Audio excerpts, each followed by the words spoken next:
बोल. ते अजितदादा असं म्हटलं की मग जातीय तेढ निर्माण करणाऱ्यांना मोडून काढू.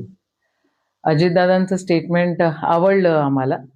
अजितदादा काल अमरावतीमध्ये होते आणि त्यांनी म्हटलं की जातीय तेढ निर्माण करणाऱ्यांचा कणा मोडून काढू. पण आता असं आहे की जर हे खऱ्या अर्थानं त्यांना आपल्याला ते थांबवायचं असेल तर अजितदादा तुम्ही बाहेर पडलं पाहिजे सत्तेतून.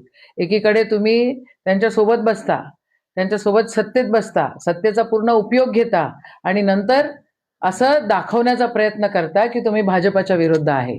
तुम्ही जर खऱ्या अर्थानं त्यांच्या विरोधात असाल तर निघा बाहेर. कशासाठी ह्या गोष्टी करायच्या? एकीकडे सेक्युलर वोट्सला तुम्ही आमिष द्यायचं आणि दुसरीकडे असं म्हणायचं की गुंडागर्दी करणाऱ्यांना आपण बघून घेऊ. पण दुसरीकडे अमरावतीची वास्तविकता जर बघितली तर गुंडागर्दी करणारे तुमच्याच पक्षाच्या सोबत आहेत दादा.